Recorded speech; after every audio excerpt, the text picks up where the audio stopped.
Bueno, bienvenidos nuevamente a todos a la segunda semana del Agua en las Comunicaciones. Soy Cecil y estoy muy feliz de estar con ustedes nuevamente esta semana. El programa de Agua en la Comunicación está apoyado por la Fundación Grundfos y quiero agradecer a Vivian Christensen y a Virginia Newton-Lewis por hacer que este programa pueda suceder.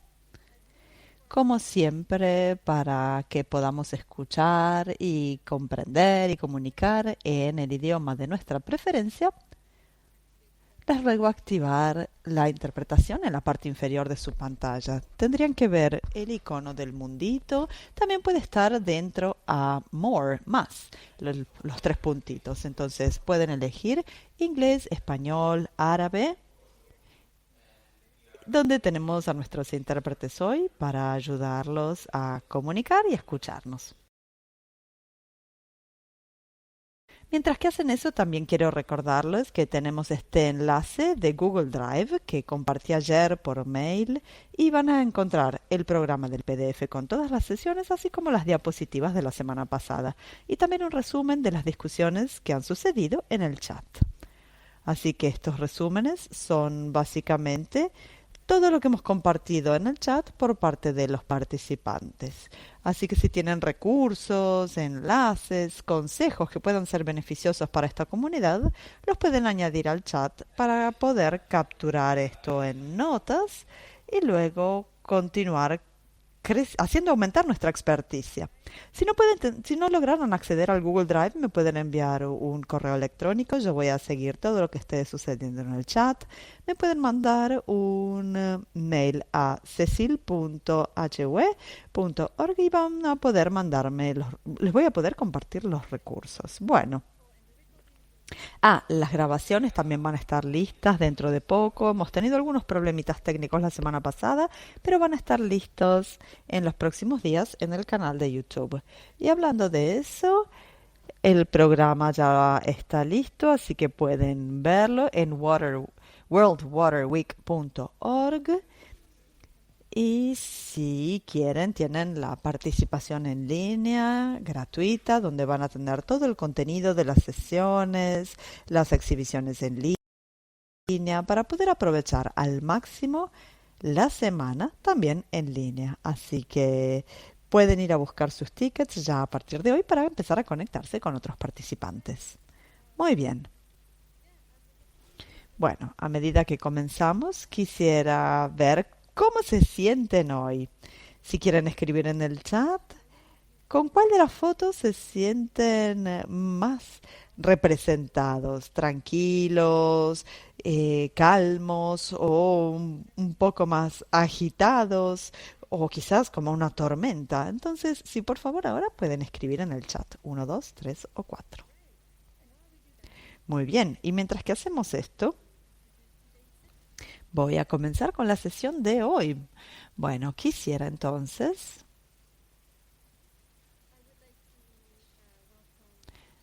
dar la bienvenida a Shay, a quien ya han escuchado antes, Shay Fumni Adebote, quien es fundamental en esta serie de agua y comunicación con su experticia y sobre estrategia en la parte técnica. Tiene más de 8 años en este espacio ambiental.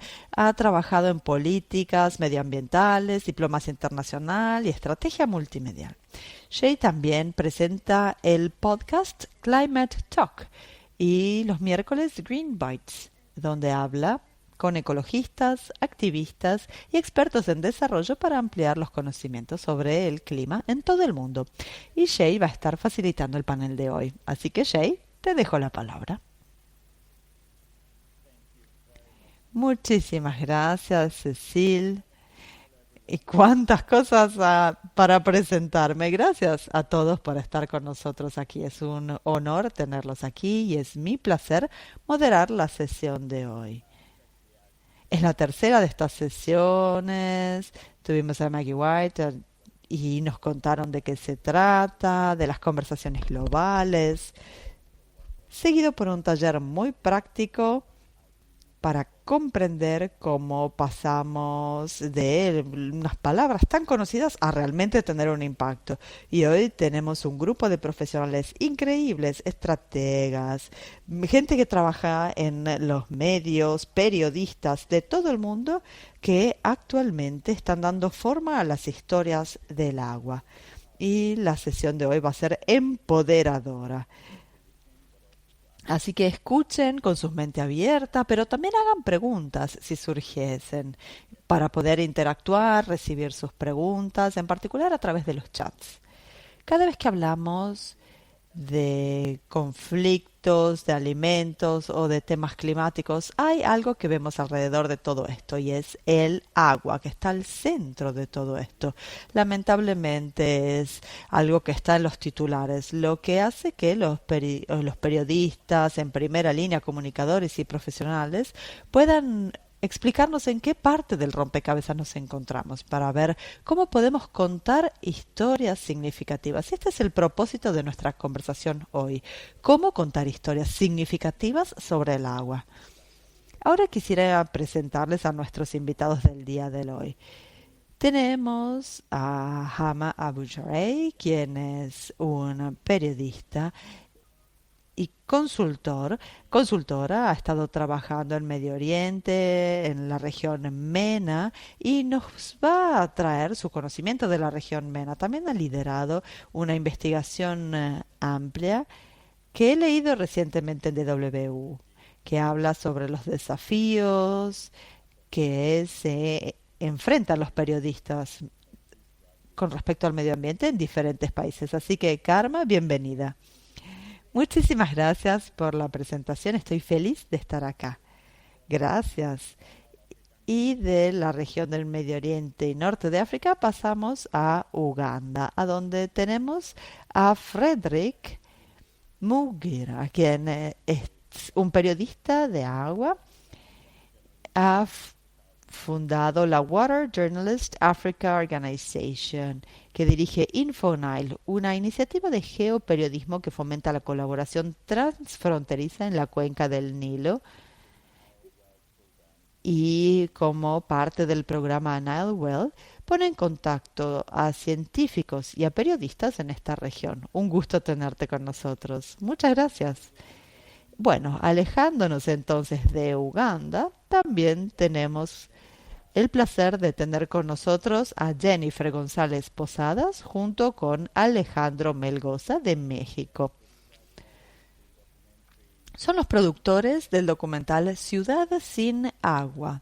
Y también he visto el artículo que expone cómo el desarrollo urbano descontrolado en la Ciudad de México, que estaba siendo dirigido por poderosos consorcios inmobiliarios y felicitados por la inacción del gobierno, ha causado graves daños a las comunidades locales, particularmente a pueblos indígenas. Cómo los residentes se enfrentan a la escasez de agua, al aumento de los costes, a la degradación medioambiental y a las amenazas de desplazamiento. Así que Jennifer y Alejandro, bienvenidos. Un placer tenerlos con nosotros. Hola a todos y muchas gracias por la invitación. Gracias. Y bienvenidos nuevamente. Y desde Chad y Angola tenemos el placer de tener con nosotros a Angélica Orjuela, quien trabaja con Médicos Sin Fronteras. Ha trabajado en el sector humanitario de emergencia durante ya 15 años y ha estado en varios brotes médicos y zonas de conflicto con diferentes organizaciones de distintas partes del mundo. Actualmente es una de las asesoras de salud medioambiental que trabaja en Médicos Sin Fronteras, dando apoyo técnico y estratégico en países con emergencias agudas como Sudán, Palestina, Angola y también en la región latinoamericana, específicamente en Brasil y en Venezuela. Así que Angélica, bienvenido, es un gusto tenerte con nosotros. Muchísimas gracias, un placer estar acá. Es un gusto. Y por supuesto tenemos también a Steve Kubate, que es licenciado en Relaciones Públicas y especialista en medios de comunicación, que trabaja en Practical Action UK, donde dirige las actividades de organizaciones en los medios de comunicación de todo el mundo.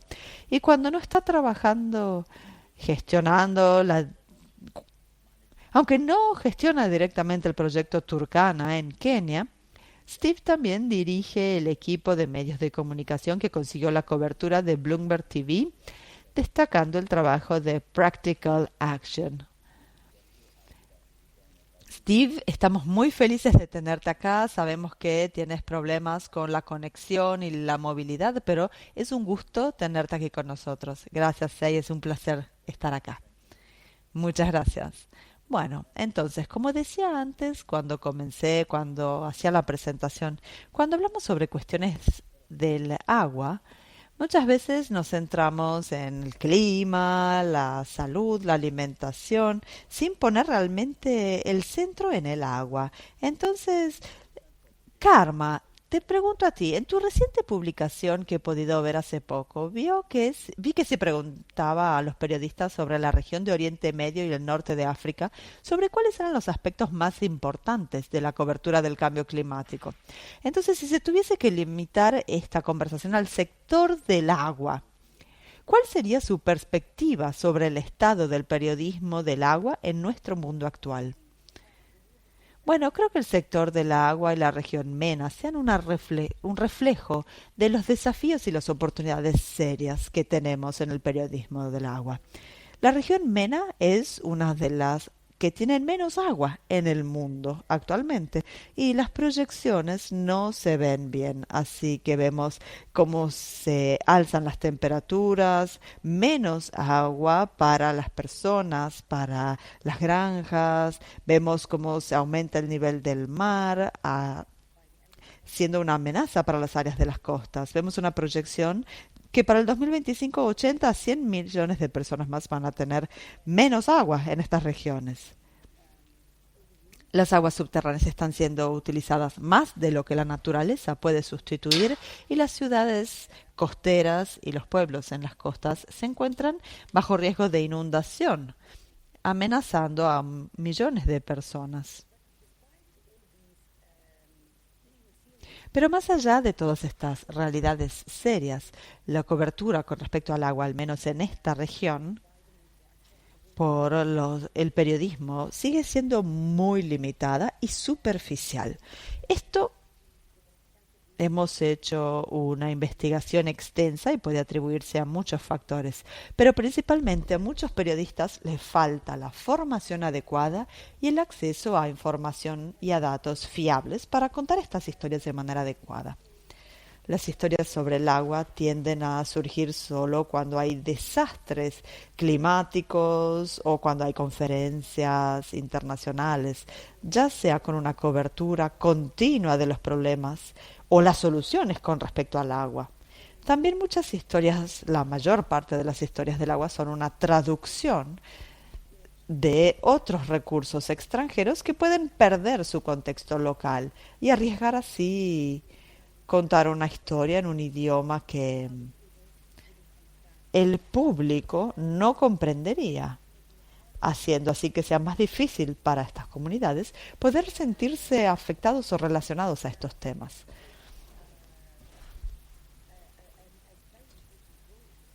Y aquí tenemos un rol muy importante para los medios de comunicación. Los gobiernos y los políticos pueden informar a las comunidades locales sobre qué está sucediendo y cómo pueden adaptarse a esto. Entonces, al mostrar historias verdaderas sobre cómo la falta de agua está teniendo un impacto en la vida diaria, en particular en las poblaciones más vulnerables, y compartiendo soluciones que pueden funcionar en otros lugares, puede inspirar a acciones y preparar a las comunidades para lo que sabemos que va a venir. ¿Y qué es lo que va a venir? Esto es probablemente algo que puede ser práctico para la gente. Lo que decía es que aprecio mucho esto que está compartiendo sobre la superficialidad cuando hablamos sobre el agua. Lo que nos lleva a Frederick. Sé que Frederick trabaja con los periodistas del agua de toda África. Entonces, Escuchando lo que nos ha contado Karma sobre esta superficialidad, hablaba también sobre la falta de formación para contar la historia de manera adecuada. ¿Cómo se llega a las personas que carecen de acceso a la tecnología digital, tanto en términos de documentar sus realidades como de presentarles la información que pueda empoderarlos a que puedan lograr cosas mejores? Muchísimas gracias. Me gusta el hecho de que Karma haya hablado sobre las historias del agua que afectan más a las comunidades locales.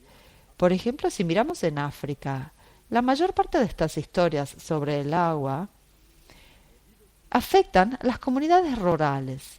Y no vemos estudios sobre esto. Probablemente vemos en los diarios algunas historias, pero no tantas. Y ahí está la cuestión, lo que nos hace volver a la pregunta, ¿cómo podemos llegar a estas comunidades que son difíciles de alcanzar? Por ejemplo, para nosotros como organización hemos probado muchos modos. Por ejemplo, hemos implementado un modelo que lleva las historias nuevamente a donde se han generado.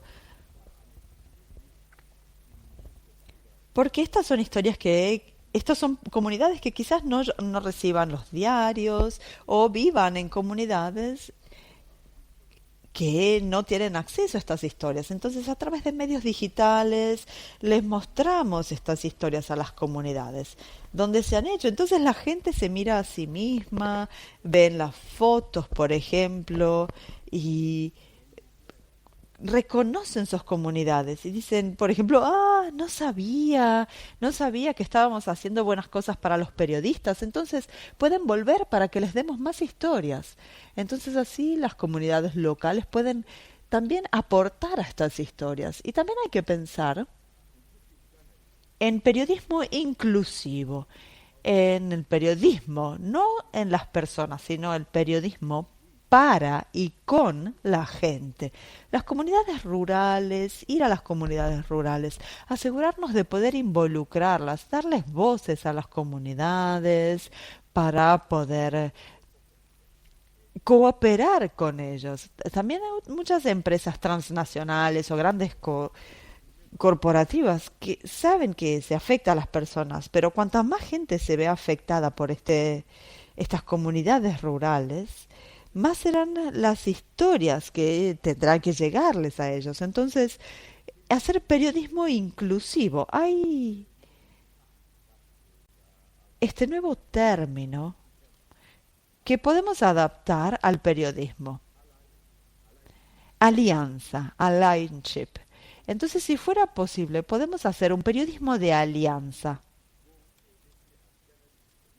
para poder ir a esas comunidades, a esas personas, a escuchar aquellas voces que quedan marginalizados y en manera intencional traerlos bajo la luz. Así que estamos hablando de sus temas y podemos ver cómo hacemos esto para asegurarnos que los políticos conozcan estos temas y tomen decisiones informadas basadas en las sensaciones y las reacciones de estas comunidades. Pero no solo políticos sentados en sus oficinas tomando decisiones, sino por parte de las comunidades, sino escuchándolos. Y lo último, probablemente algo que hemos probado hacer también y creemos que funcione. Si se hace, por ejemplo, se les da videocámaras a las comunidades rurales para contar sus historias, para tomar fotografías, para compartir sus sensaciones, sus sentimientos y podemos devolver esto a los periodistas y ellos cuentan mejores historias que lo que pueden lograr un periodista. Es, por supuesto, un modelo que se utiliza en la investigación y si se hace también en el periodismo, puede darnos historias fantásticas.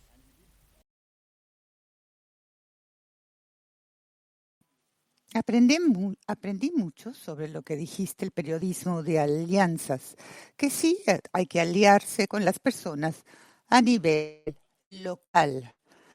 Pero también hablaste de los distintos grupos, miembros saneamiento del agua, es decir, capturar estas distintas voces y que no solamente veas las cosas a través de tus propios ojos y no solamente escribir una historia, pero escuchar a las personas. Y lo que dijiste tiene que ver con el hablar de lo que ha sucedido. Retomaremos esto, pero ahora le daré la palabra a la siguiente ponente, que tiene que ver con la intencionalidad. Nosotros necesitamos ponernos en contacto y este es el trabajo que hace Angélica, perdón. Sabemos que trabajas con Médicos Sin Fronteras, Doctors Without Borders, que has estado en Angola, en Chad, como también con Frederick, y te estás poniendo en contacto, ¿correcto? Por favor, darnos tu perspectiva de cuando estás en estas comunidades, ¿a quién le pertenece la historia cuando regresas a casa en cuanto a la situación práctica in situ? ¿Qué es lo que ves? ¿Y cómo puedes enmarcar estas historias? Y la segunda parte de la pregunta tiene que ver con ¿cuáles son maneras dignas de informar sobre lo que está ocurriendo en estas comunidades? Sabemos que los medios de comunicación dan su propia versión, entonces cuando hablamos del periodismo ético, ¿cuáles son maneras dignas de hablar de lo que sucede a nivel local y darle un dejo de humanidad a la situación? Muchas gracias. Creo que ¿quién es el responsable o a quién se dirige la historia? Yo creo que todos, inclusive los lectores, a fin de cuentas, esta historia será de ellos, de ellas. Todos tenemos puntos de vista distintos en cuanto a las circunstancias. Por ende, a fin de cuentas, todos somos propietarios de estas historias, pero nosotros ahí localmente hay aquellos que informan sobre la historia. Es muy importante que hablemos, como decían mis colegas antes, que escuchemos la historia por parte de los beneficiarios mismos para que ellos también tengan la oportunidad de hablar de cuál es su situación y cómo ven esa situación. Creo que esto es importante, escucharles a los locales. Y también depende de la historia. ¿Quién es tu público? ¿Cuál es el objetivo? ¿Con quién hablas? Porque puedo decir que en cuanto a un artículo que sea eficaz, es importante decir, este es el problema, pero esta también es la solución que podemos contribuir.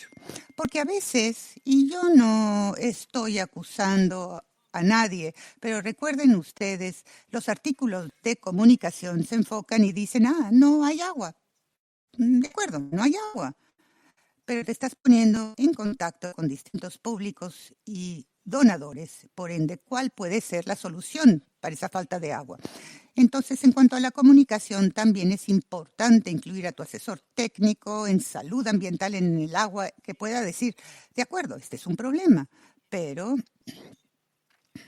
contribuyamos con las soluciones, es decir, aportarle algo concreto a aquellas personas que comparten o defienden y hablan de estas historias. Número uno, por ende, hay que incluir a los beneficiarios y decirles a las personas para que puedan expresarse al respecto. Y después, en cuanto al ser justos más bien en cuanto a las personas, porque las fotos a veces obviamente no te aclaran lo que está sucediendo. Hay que tener cuidado cómo se toman las fotos. Puede ser malsano en ciertos momentos.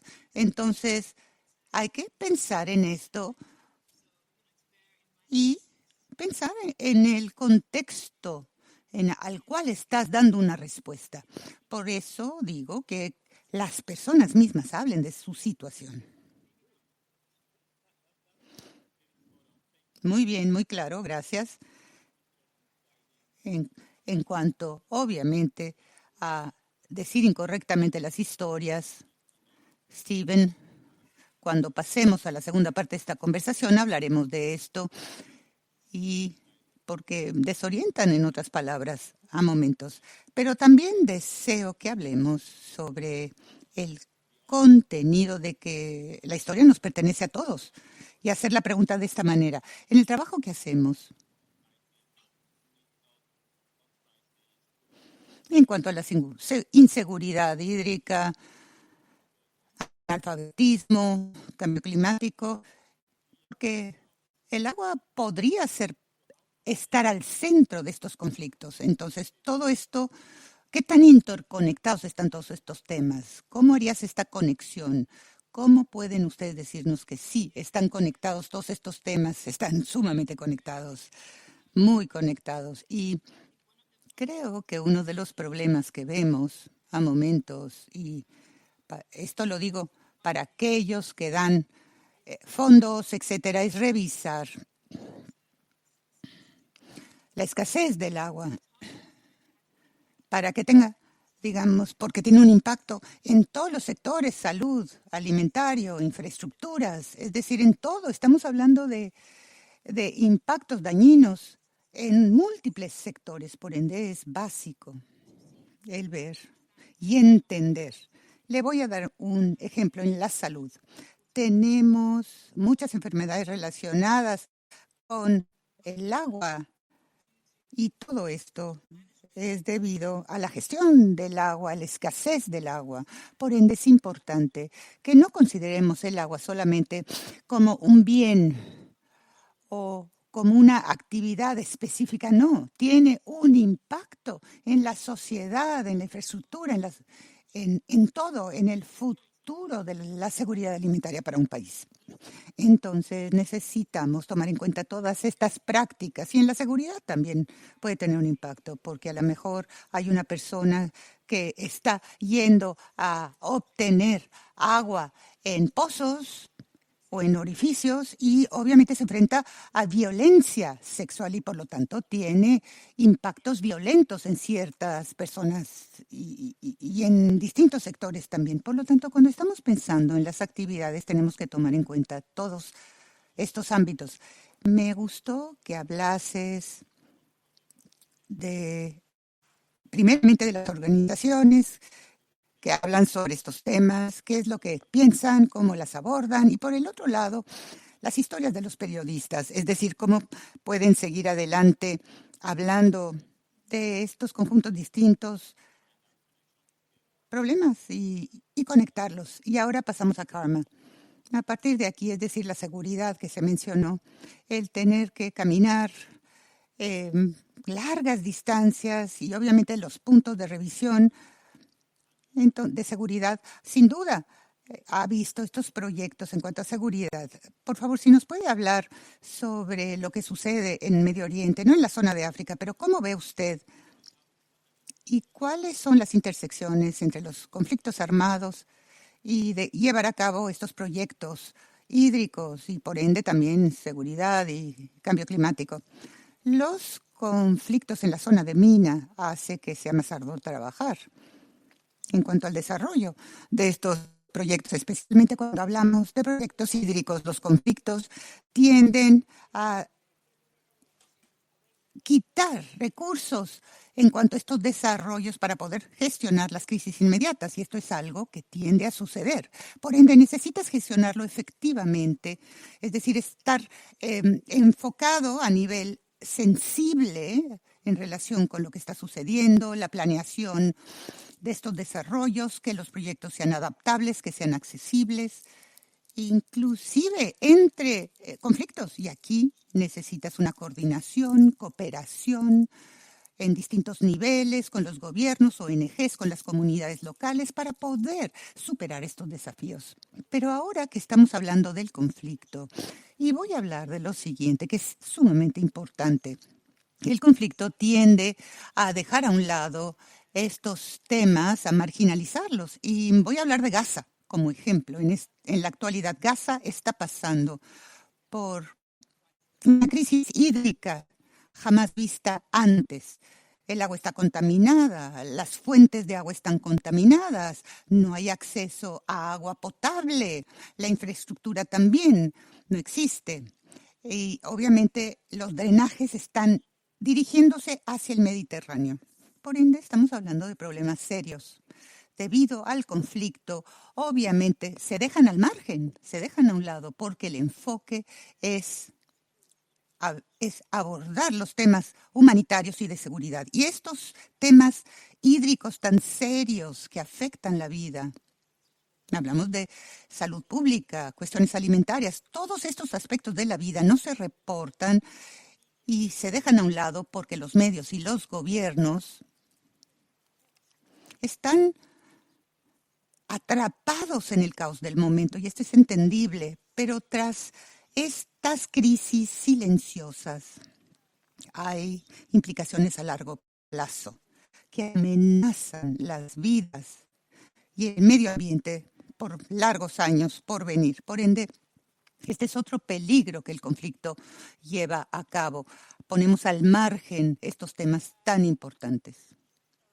Entonces, lo que necesitamos es tener un periodismo responsable que aborde todo esto, porque son historias humanas, que aborde estos temas durante el conflicto.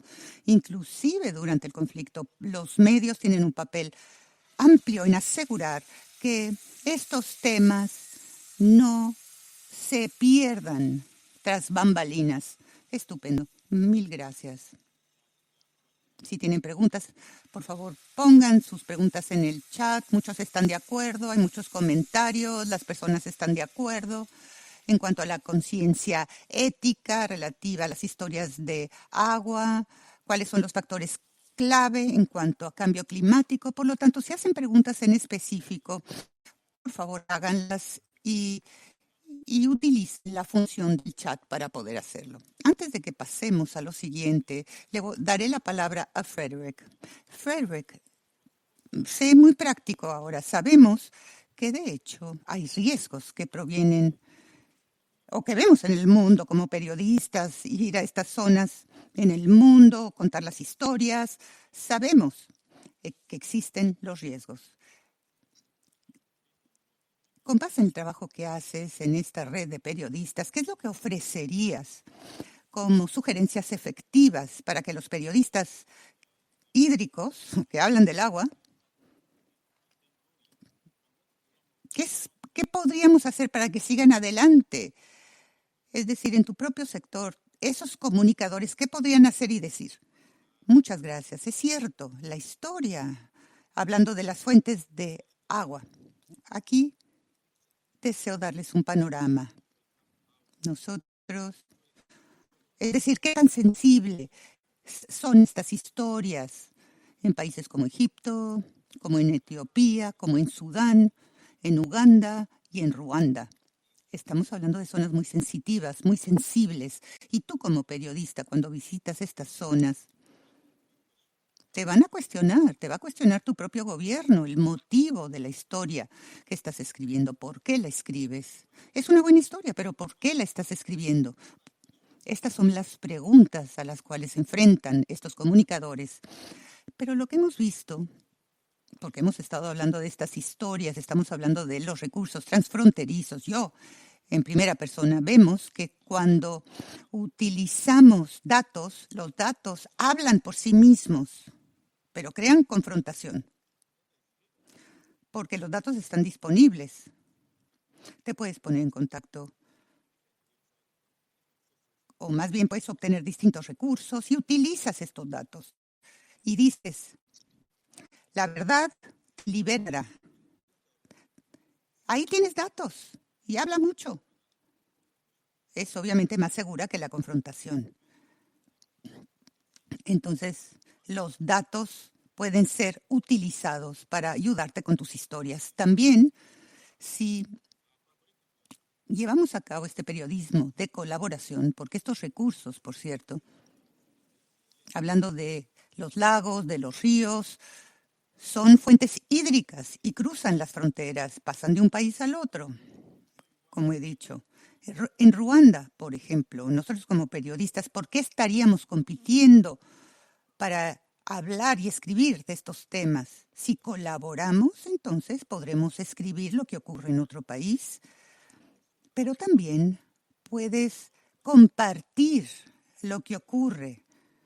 Tiene que ver con lo que tú deseas aportar en lo que está sucediendo.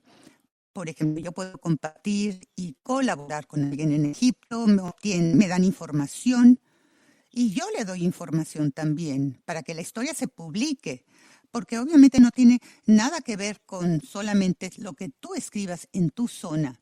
Entonces, nosotros como periodistas necesitamos tener redes más grandes y fuertes. Sí, claro, hay desafíos, no obstante, pero estas redes brindan distintos servicios, como servicios jurídicos, de asesoría. Todo esto es sumamente importante. Alguien te puede confrontar cuando la cuestión es problemática. Y de lo último que diré es que hay que evaluar el riesgo, si es más grande de lo que tú puedes manejar. Sencillamente recuerda, escribe la historia, pero tu vida es más grande que la historia. Sí, evalúa el riesgo. Una pregunta. Frederick, ¿qué es lo que lo mantiene alerta y seguir adelante en el periodismo?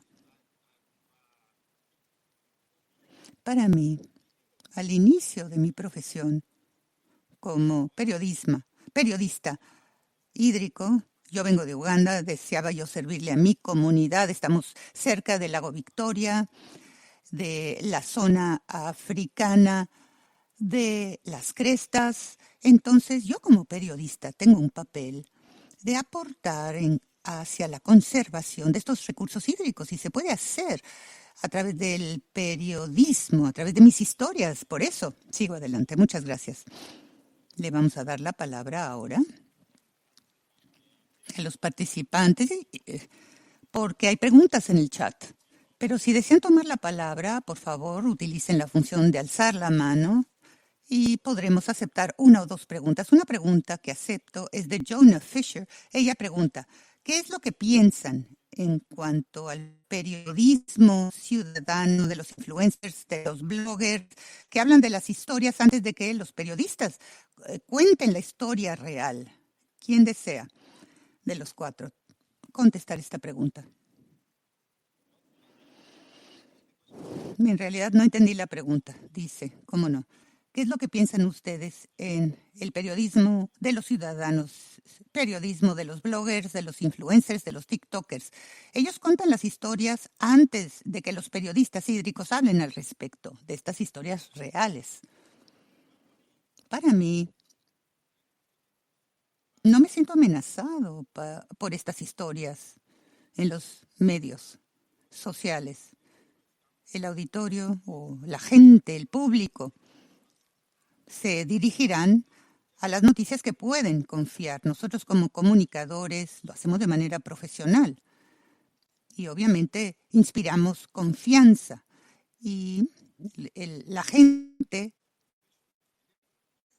se dirige a nosotros porque los demás son poco profesionales para verificar los datos y obviamente se dirigirán a nosotros más rápidamente que con los influencers y otros. Y este es uno de los puntos que creo que Anne lo escribió en el chat, que dice, en cuanto al periodismo de los ciudadanos, podría ser como los canales para, obviamente, hacer que los periodistas hídricos hablen e investiguen al respecto. Una de las preguntas que tiene que ver con la región de América Latina es el instrumento de presión política del continente, como lo que está sucediendo en Gaza. ¿Cómo podemos sensibilizar a los lectores de América Latina para que puedan comprender la seriedad de esta situación y ser más receptivos? Bueno, no lo sé para América Latina porque no soy una experta, pero por supuesto he escuchado sobre las cuestiones que tienen ahí, que por supuesto se los utiliza desde el punto de vista político. En la región de MENA no se utiliza en modo político del mismo modo.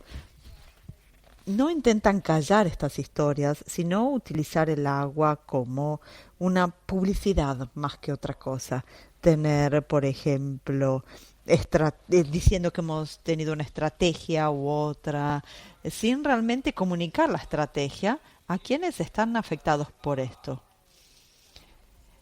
o sin hacer el esfuerzo de discutir la inclusividad cuando se trata de proteger a los más vulnerables de la escasez del agua. Y hay temas serios de escasez de agua ahí. Pero sí, no puedo hablar sobre América Latina porque no es realmente mi área, pero no es tan peligroso como sea ahí. Quizás algunos de mis colegas podrían hablar sobre eso. Muchísimas gracias, Karma. Angélica, no sé si tiene alguna reflexión al respecto o algunas de las preguntas que he hecho antes. Con respecto a América Latina, puedo ver a Jennifer que también tiene ganas de decir algo, pero para mí en América Latina y creo en cualquier otro país, a veces es difícil para la gente, si no han estado en un contexto diferente, realmente poder relacionarse con este contexto. Entonces unir el contexto de Colombia, de Brasil o de estos países, o Venezuela, al contexto en un modo en el que, para mostrar que no es, bueno, se puede utilizar el cambio climático, la situación política o situaciones muy similares de América Latina a las situaciones, bueno, no necesariamente Gaza, pero sí en otros contextos en MENA. Entonces es intentar unir las dos, pero creo que en América Latina también tenemos muchas preocupaciones con respecto al agua que de algún modo se pueden relacionar. Y también la pregunta, la primera, me parecía muy interesante sobre la gente local que responde, que comunica, me parece realmente muy importante, porque da mucha responsabilidad a los periodistas para hacer un esfuerzo. No solo para hablar de un área en particular, sino también en particular a los jóvenes que expresan su punto de vista, y creo que la responsabilidad está en el lector para poder realmente decidir qué es, por qué pienso como pienso y etcétera. La responsabilidad siempre está en nosotros y en cómo nosotros tomamos la información. Y para quienes tienen la información, quienes la toman, los jóvenes en cualquier área, pone mucha presión sobre nosotros para hacer que sea un juicio válido. Y con esto, con las historias colaborativas, sobre el hecho de que las personas que trabajan de cerca en estos temas son los responsables de decir, bueno, esto es lo que está sucediendo y cuáles son las capacidades con la formación que tenemos para poder hacer que llegue la historia verdadera. Hay una pregunta sobre cómo formar a miembros de la comunidad para volverse periodistas. Hay varios comentarios, pero Frederick, esto tiene que ver con lo que hacen en tu red, ¿no? Tienen plataformas que pueden dar formación, capacitación a que la gente se vuelva periodista. No sé cuál es la comunicación, hay una serie de talleres también, ¿no? En esta organización Paraguas, ¿tienen algo que les venga en mente al respecto?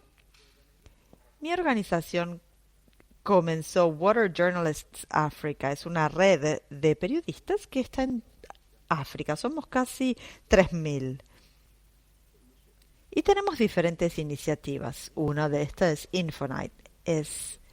Infonile, hay 11 países en la cuenca del Nilo, entonces los unimos para poder generar mayor conocimiento. Hemos visto con el tiempo, como hace unos 7 años atrás.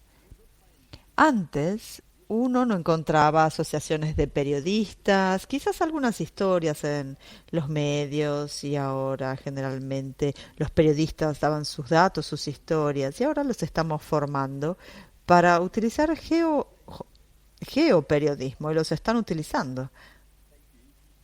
Gracias. Si pueden poner en el chat también un enlace o cualquier enlace relevante para esto, seguramente lo van a apreciar. Sé que Jennifer y Steve también quieren decirnos muchas cosas, así que quizás, Angélica, antes de concluir, vamos a tomar la última ronda de preguntas. Veo también que el chat está lleno no solo de preguntas, sino también respuestas de profesionales y gracias por esto. Sigan compartiendo con nosotros en el chat. Y es aquí donde quiero volver a agradecer a nuestra primera ronda de oradores y Steve, Jennifer y Alejandro. Ahora vamos a pasar a la segunda parte de la conversación. Bueno, no una segunda parte, sino digamos una continuación de lo que estamos haciendo. Pero quería resumir algunos puntos muy importantes que hemos escuchado antes. Uno es el uso de datos, los datos para contar historias, hablar sobre periodismo colaborativo, sobre movernos más allá. Y esto es lo que conecta lo que se ha compartido con nosotros sobre cómo pasamos de palabras clave a acción. Y gracias por haberme presentado este periodismo de alianza y también a Frederick y Angélica por hablar sobre la expansión del rol de la intencionalidad. Y nosotros como periodistas llegamos a las historias. Bueno, entonces gracias y nuevamente bienvenidos a Jennifer y Alejandro, así como a Steve. Para resumir un poco, creo que ya he leído sus perfiles antes, ¿no? Pero bueno, para ponérselos en términos muy simples, Steve viene de Practical Action, es un especialista que tiene un proyecto Turkana en Kenia. Dirige el equipo de medios de comunicación que consiguió cobertura en Bloomberg TV, destacando el trabajo de Practical Action ahí. También tenemos a Jennifer y a González y a Alejandro, que vienen de México, que han producido el documental Ciudad sin Agua, un artículo que expone el desarrollo urbano descontrolado en la Ciudad de México, dirigido por poderosos consorcios inmobiliarios, facilitado por la inacción del gobierno. Entonces voy a comenzar con Steve.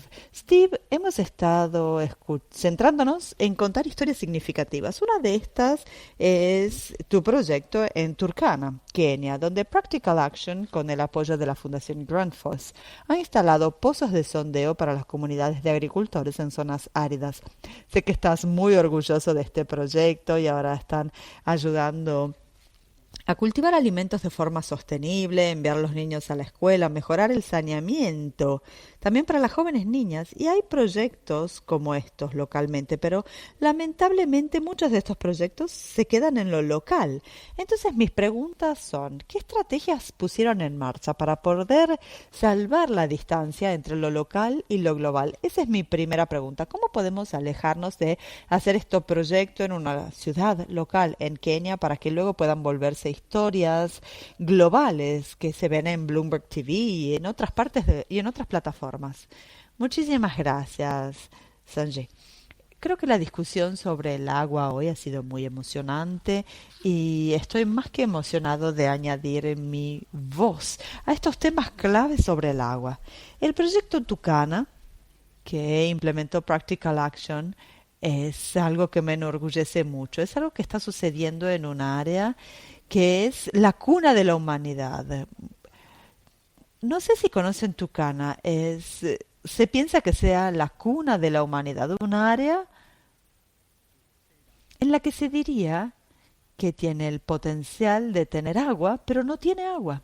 Y cuando digo que tiene el potencial de tener agua, significa que hay agua disponible, pero la tecnología o la capacidad de llevar el agua a algunas comunidades no existe. Y es ahí donde entramos nosotros, es ahí donde llegó Grundfos para ayudarnos en lo que hacemos. Nuestro trabajo en Turkana miraba cómo poder hacer los pozos de sondeo y además de eso vimos la necesidad de mejorar el saneamiento porque muchas comunidades no obtenían aguas porque no estaban conectadas al río y el agua que lograban lograban obtener no era muy segura. Entonces, ¿cómo podemos hacer para que esté disponible el agua? Tenemos que utilizar la energía del sol para poder sacar el agua de estos pozos en modo que la gente pueda beneficiarse de ella. Les doy un poquito un background antes de llegar al tema principal. Y también se dan cuenta que la mayor parte de la gente que va a buscar el agua suelen ser mujeres o niños. O sea que la mayor parte de ellos camina unos 15 kilómetros para buscar agua. O sea, prácticamente todo el día. Los niños que van a buscar el agua no pueden ir a la escuela, a diferencia nuestra. Entonces, estamos haciendo un muy buen trabajo en Turkana, pero ¿cómo hacemos para asegurarnos de que esta historia no sea algo que se quede solo en lo local? Esto no es solo algo para Practical Action, sino historias que los periodistas tienen que hacer que llegue a nivel global.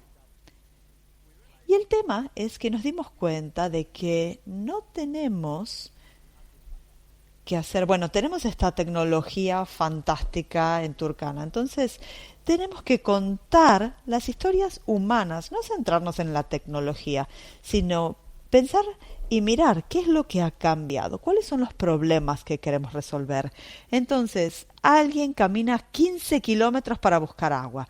Cuando hay agua disponible, ¿qué sucede? Esta persona no tiene que caminar 15 kilómetros para llegar al agua.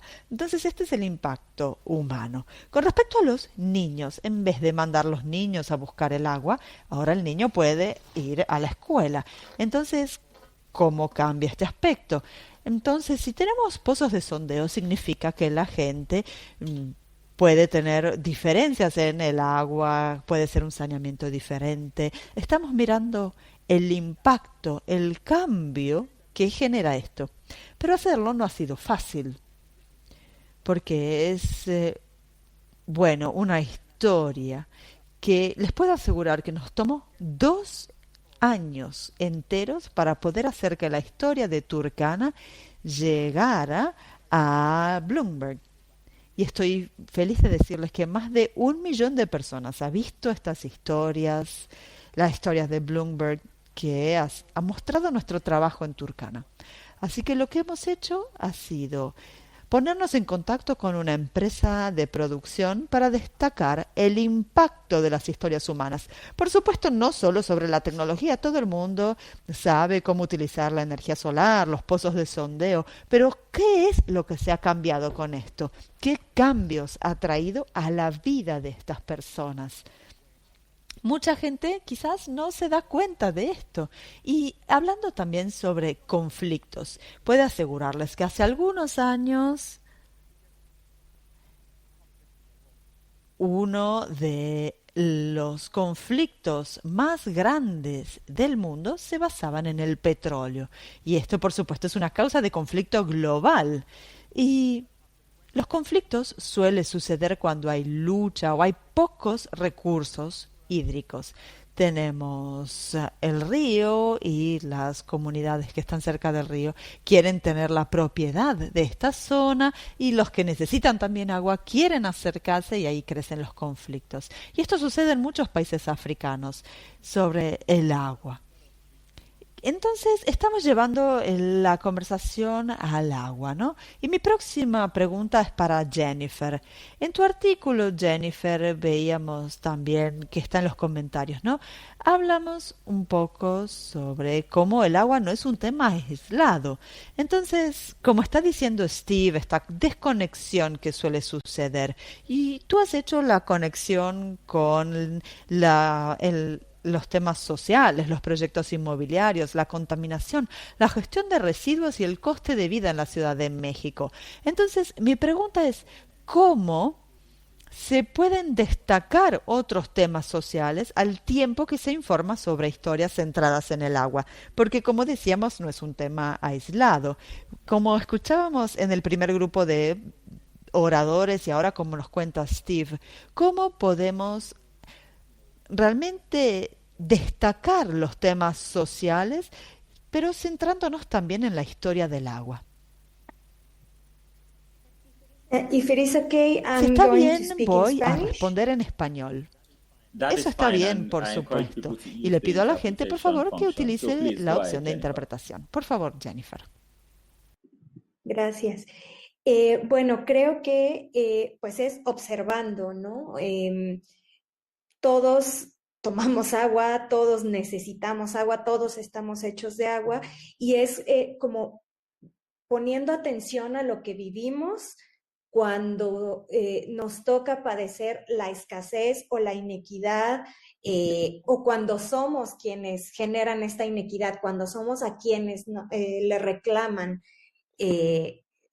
porque hay quien no puede acceder a recursos como el agua que nosotros sí tenemos, ¿no? en el reportaje que hicimos, Alejandro y yo, Ciudad sin Agua, teníamos como dos actores que estaban compitiendo por este recurso. A mí me gustaría como plantearlo. En el caso de la Ciudad de México, yo vengo de una ciudad más pequeña, me mudé a la Ciudad de México hace 3 años y lo primero que noté es que al ser tanta gente aquí, al ser tantas personas, competimos por todo, competimos por espacio y espacio es tiempo y tiempo es dinero y dinero es acceso a recursos, entre ellos el agua, ¿no? Entonces creo que esa competencia derivada de la cantidad de personas que hay en esta ciudad y esa concentración de recursos, en este caso económicos, que daban acceso al agua, fue lo que a mí particularmente me hizo como conectar todo esto. Y otro de los problemas que se ve mucho en las grandes ciudades, pero ya no solo en las grandes ciudades, es el tema del acceso a la vivienda. Entonces creo que este lugar conjuntaba todo eso y eran cuestiones que individualmente Alejandro y yo estábamos como ya viendo en otros lados, ya habíamos trabajado temas en relación con el agua o sin esa relación, sin hacer esa conexión. Y cuando nos juntamos y Hola a empezamos a todos, yo hablar, también voy a hablar fue en que español. pudimos hacer como ese cruce. Entonces creo Bienvenido. que se trata solo de poner atención, de indignarnos por aquello que nos duele a nosotros o le duele a nuestra comunidad, ¿no? Y me gustaría que Alejandro hablara también como de estos puntos que él como ciudadano y como alguien que pasaba constantemente por el lugar donde está este gran desarrollo, veía, ¿no? Esta cosa de la historia del sitio y cómo armamos eso. Primero, viendo al actor que tenía como derecho por tiempo, por haber estado ahí primero, y después con este actor económico tan relevante como era Fibra 1. Hi everyone, I'm going to speak in Spanish too.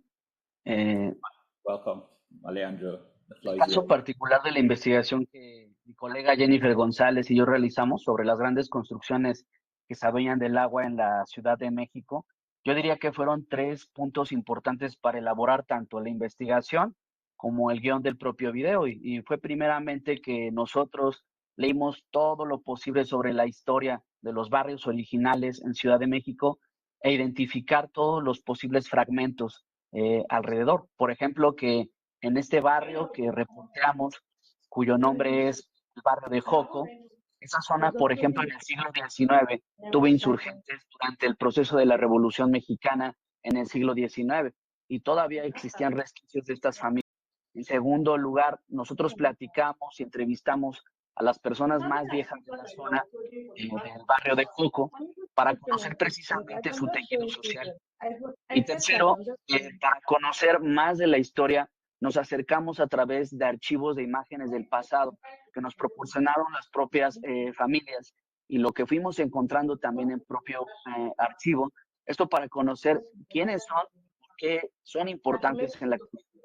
Puede que al final, para esta investigación, no usáramos mucha de esta información, pero nos dotó de contexto para reflejar los actos dolosos de una empresa, como lo fue en este caso Fibra 1, una empresa muy poderosa en América Latina y en México, que decidió construir una serie de zona élite, de edificios muy altos y lujosos a un lado del pueblo original. Esto tiene que ver con lo que se dijo anteriormente en cuanto a las confrontaciones. Y en relación con estas publicaciones y historias, sin duda se enfrentaron ustedes a amenazas, ¿no? Y entre y aquellos que hablan al respecto, ¿cómo podemos tomar en cuenta estos riesgos relativos a las repercusiones y del trabajo que llevan a cabo ustedes? Porque existe el riesgo de que termina de acuerdo el gobierno o actores poderosos pueden crear estas repercusiones y aportar problemas. Por lo tanto, ¿cómo podemos seguir pensando en todo esto cuando llevamos a cabo nuestro trabajo?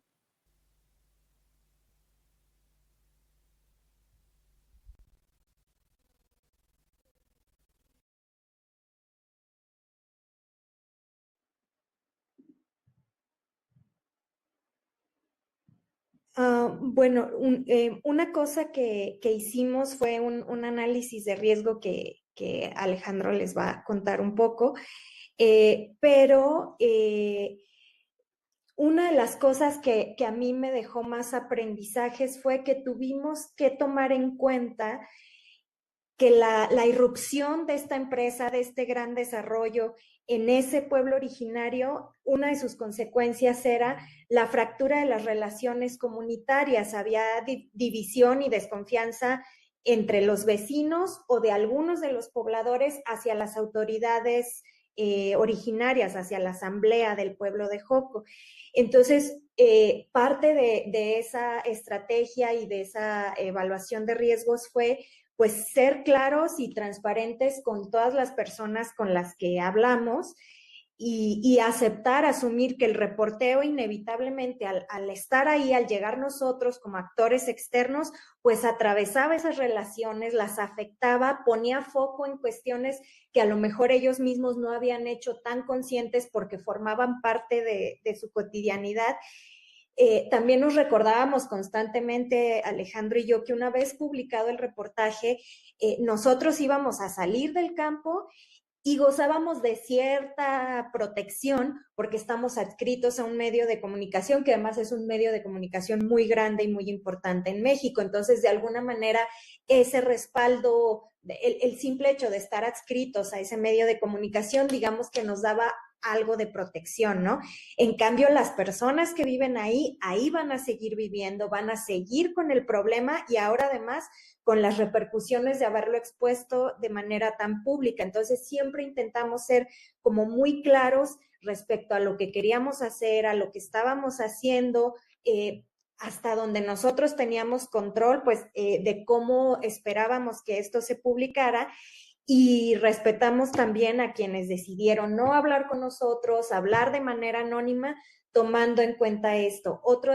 Una de las cosas que yo al menos aprendí fue que además de las autoridades formales dentro del pueblo, había otras como el cura de la iglesia del pueblo, durante un reporteo a mí me tocó, íbamos a levantar solo como audio de la misa que hubo ese domingo, que era parte de las celebraciones del pueblo originario, y el cura, que pues era como un actor importante dentro de la comunidad y que yo hasta ese momento no había tomado tan en cuenta, no había medido como su autoridad, pues se expuso ahí y me pasó al frente al final de la misa exponiéndome, ¿no? Y en México eso puede llegar a ser muy peligroso porque las autoridades de las iglesias o religiosas pues suelen tener un peso muy importante en algunas comunidades, ¿no? Y esa es una cuestión que aprendí y que para la siguiente vez que yo haga un reportaje como este, pues ya sé que voy a tener en cuenta, pero Alejandro tiene como esta parte del análisis de riesgo. Justo de lo que menciona Jennifer, es importante decir que esta gran empresa, este gran consorcio empresarial, tenía redes muy importantes y esas redes incluían también la cooptación de personas dentro del propio pueblo que hacían que pudieran funcionar como saboteadores de la propia asamblea. En ese sentido, sobre la propia empresa, yo quisiera mencionar que precisamente tanto Jennifer y yo, antes de hacer esta investigación, ya habíamos investigado de alguna manera esta empresa llamada Fibra 1. Entonces sabíamos un poco de su poder y como parte del análisis de riesgos para poder dimensionar la estructura, fue primero que una comunicación permanente con la Asamblea del Pueblo Originario y sobre todo con la defensa legal para saber que nosotros no boicoteáramos o no entorpeciéramos su proceso judicial que tenían contra la propia empresa precisamente por esta construcción. Cuando supimos que se trataba del fideicomiso inmobiliario más importante de América Latina, empezamos a medir todavía más, que pertenece justo a empresarios poderosos con vínculos, con altos funcionarios dentro de instituciones ambientales y de desarrollo urbano, que justo les facilitaban sus propios permisos de construcción y que sobre todo tenían una estrategia de relaciones públicas muy tejida alrededor de medios de comunicación y organizaciones ambientales que recibían financiamiento y por lo Muchísimas tanto gracias, Alejandro servía y para bloquear Alejandro. publicaciones por lo que negativas nos en contra de esta dijeron gran y inmobiliaria. veo A que hay partir de ese preguntas análisis fue interesantes en el que chat, tanto Jennifer pero y yo y como el déjenme hablar equipo, con junto usted, con también nuestras Steve. fuentes de información, Alejandro habló caminamos en sobre sigilo bajo las condiciones los que nos líderes establecía la propia religiosos, comunidad. son actores En resumen, importantes y como Jennifer y los yo siempre curas denominamos también esta empresa tienen Fibra un 1 papel muy como una hidra, importante porque las para inmobiliarias llevar a en México cabo y actúan ayudar con el como trabajo que hidras, con ellos todo este llevaban a cabo. esquema Y de esto me lleva cabezas. a uno de los pilares cuando pensamos en informes climáticos o del agua en este contexto, y tiene que ver con la confianza. Lo que pensé es, ¿qué podemos, o más bien, le voy a preguntar directamente para que usted trabaje y pueda construir la confianza con las personas y que sepan, usted está ahí para ellos, para darles soluciones. Entonces, le voy a preguntar, ¿cómo los periodistas pueden aprovechar, digamos que se enfrentan a estos problemas? ¿Cómo pueden obtener la confianza de las comunidades? ¿Qué pueden hacer de manera distinta? ¿Cómo creas la confianza?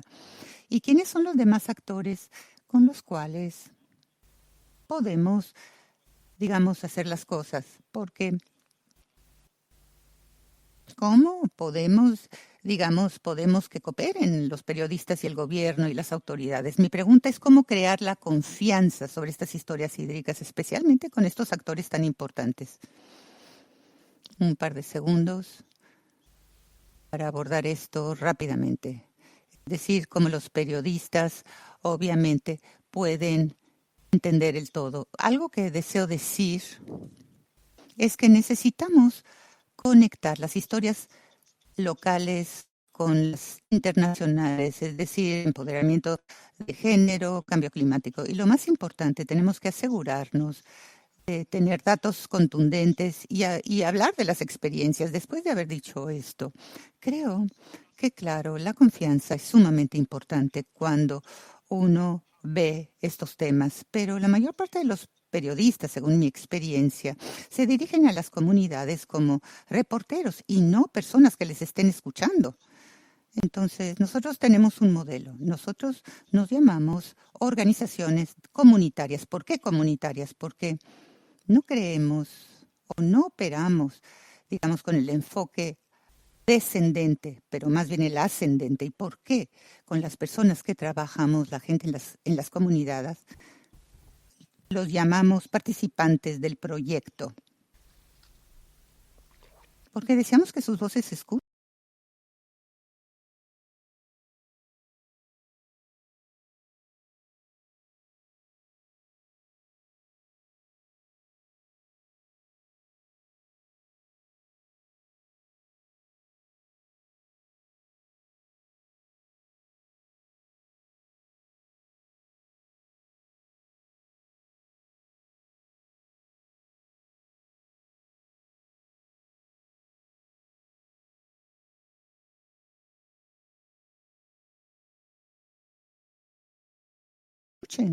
Que se sientan parte del proceso.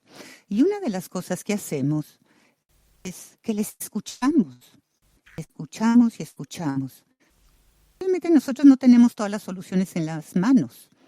Por lo tanto, hay que escuchar a las personas y que ellos sientan que estás ahí, que entiendes sus problemas y que ayudarás con las soluciones. Pero si llegas como periodista, va a ser un problema.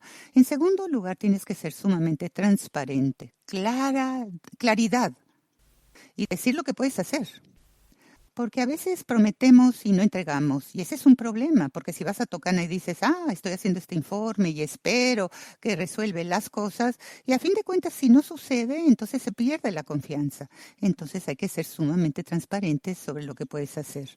Y también deseas darte cuenta que tienes que dar resultados tangibles. Entonces, si nos dirigimos a la comunidad, le decimos, oye, vamos a crear este pozo para obtener agua y ya no te vas a tener que caminar 50 kilómetros para obtener agua. Bueno, entonces tenemos que darle ese recurso a corto plazo.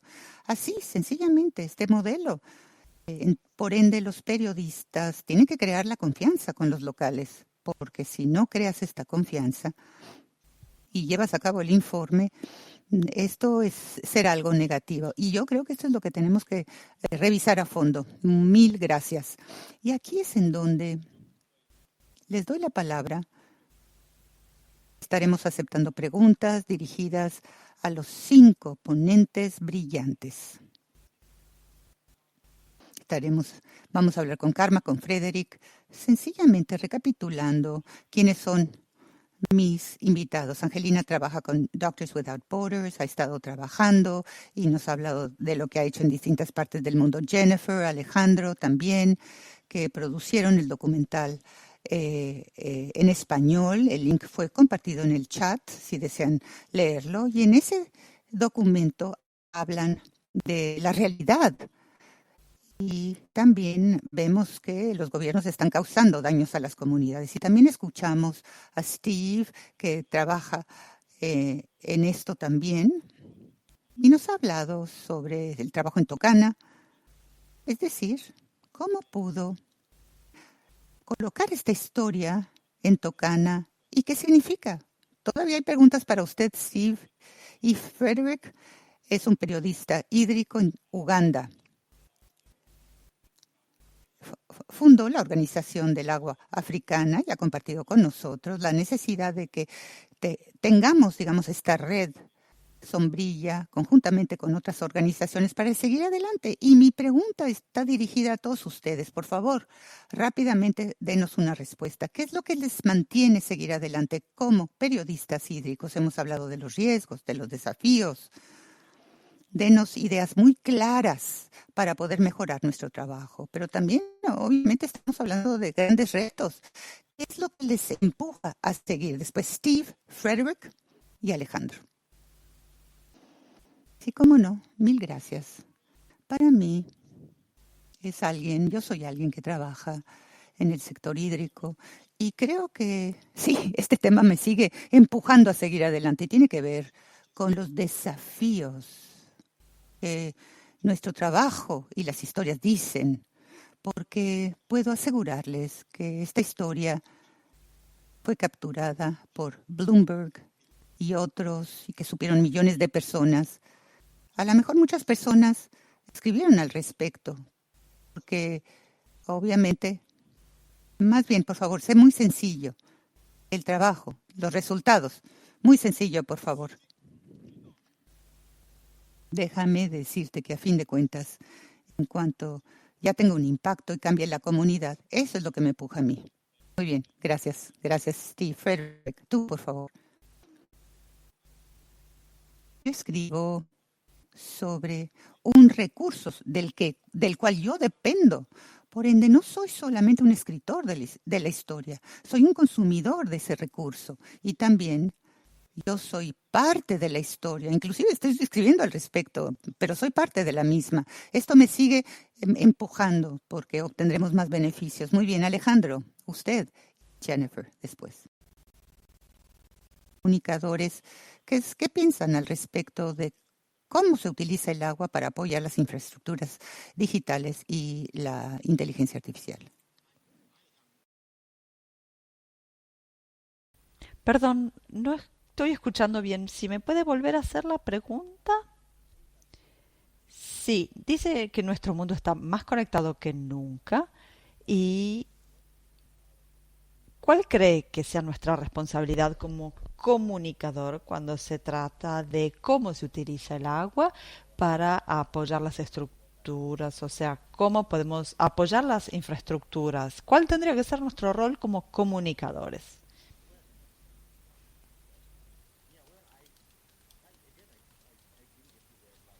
Perdón, no estoy escuchando muy bien, pero he captado algunas palabras. Tenemos un rol ahora como escritores, como comunicadores, de llevar las historias de cómo el agua se utiliza. Tenemos un rol como que tenemos que estar ahí con las personas, contando sus historias, y la gente ve esto como que estos son los que tienen que traer sus temas para esta alianza y traerlos bajo la luz para que puedan ser vistas. Me pregunto si hay más preguntas en el chat. Veo que algunos están de acuerdo contigo, Marcos. Sotelo dice, estoy de acuerdo con Steve, que además de periodistas somos personas, somos parte de una comunidad y lo hemos visto en los comentarios de qué es lo que nos hace seguir hacia adelante y lo que cada uno de nosotros, y caminar un poco en los zapatos del otro. Esta es una pregunta para Jennifer y Alejandro. La ciudad de México es una mega ciudad caracterizada por su población de inmigrantes de todo el país.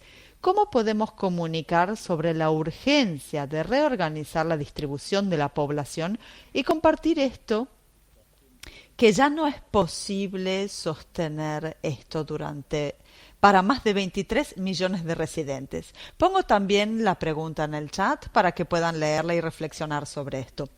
Otra pregunta nos llega y pregunta sobre cómo están integrando la inteligencia artificial en el periodismo sobre el agua.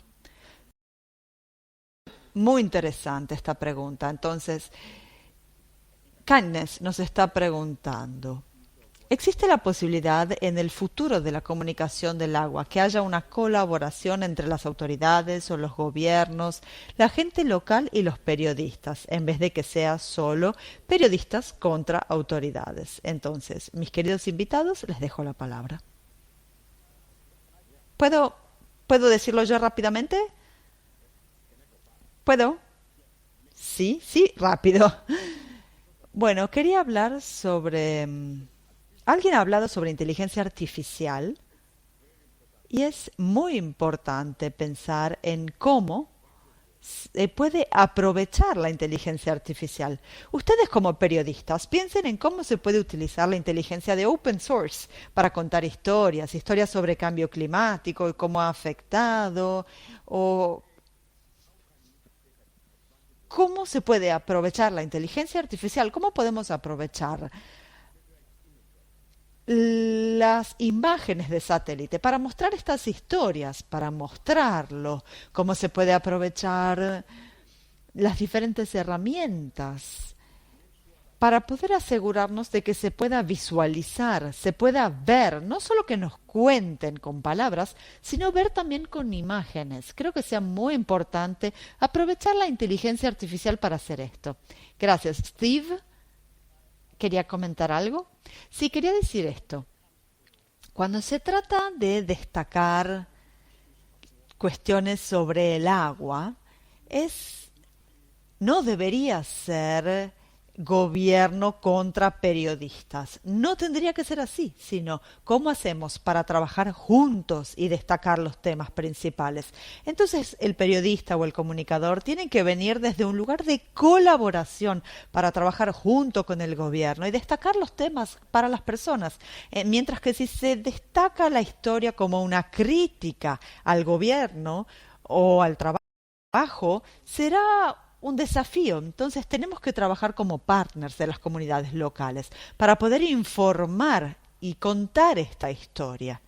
Muchísimas gracias, muchísimas gracias. Y también, perdón, quería decir también, Jenny, hay una pregunta, Jennifer, la voy a decir de vuelta. Tiene que ver con que México es una mega ciudad y cómo comunicamos la urgencia de organizar esta distribución. Y también que queda claro que no es posible sostener los servicios básicos para 23 millones de personas. Jennifer, esta pregunta es para ti. Gracias. Me parece un tema muy complejo porque ya entra en esta cuestión de derechos, ¿no? Así como tenemos derecho de acceso al agua, también tenemos derecho a la movilidad y a vivir donde queramos y donde podamos.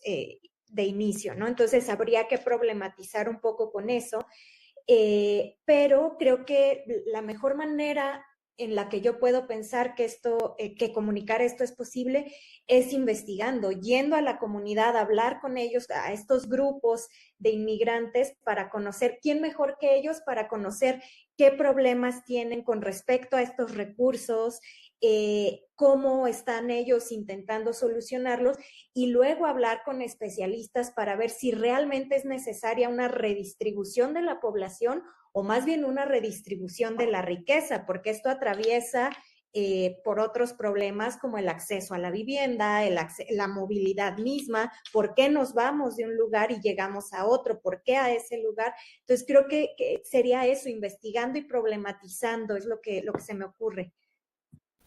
Gracias, muchas gracias y muy específico.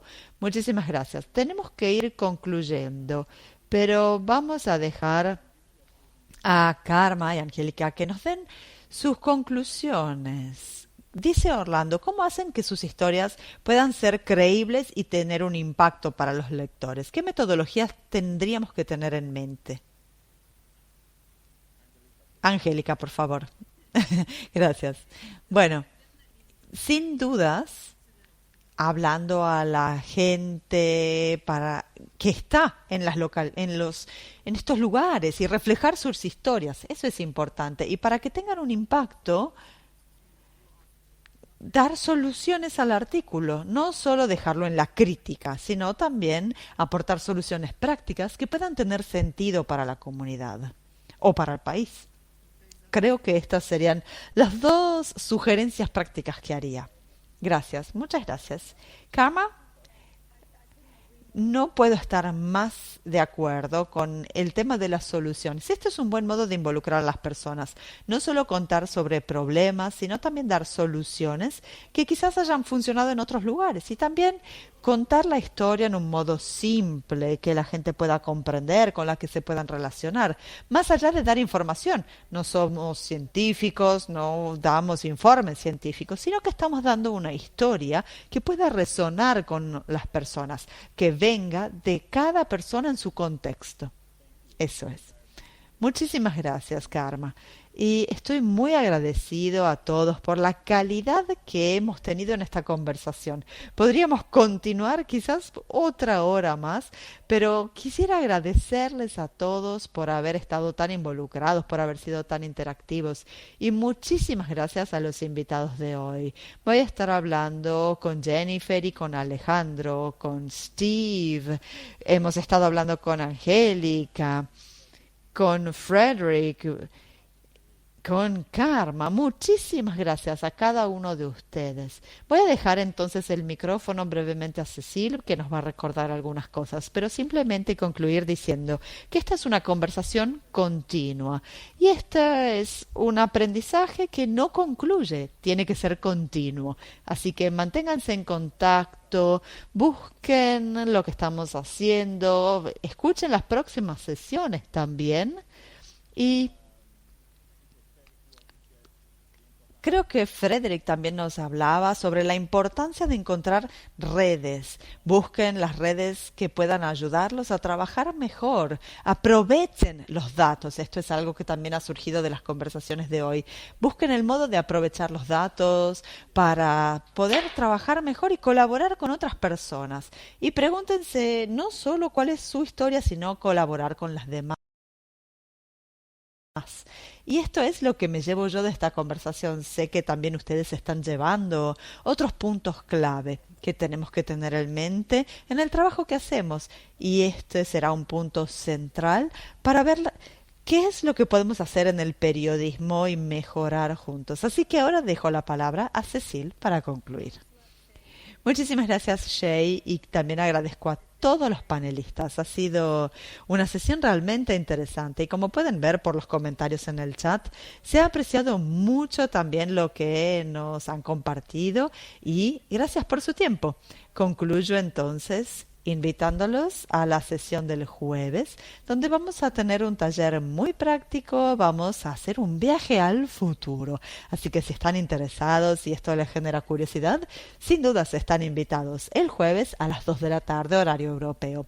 Ha habido algunas preguntas sobre las grabaciones. Van a estar disponibles en los próximos días y comparto también el enlace al Google Drive donde pueden encontrar las notas y las diapositivas. Por supuesto, siempre estoy disponible por correo electrónico si tienen preguntas.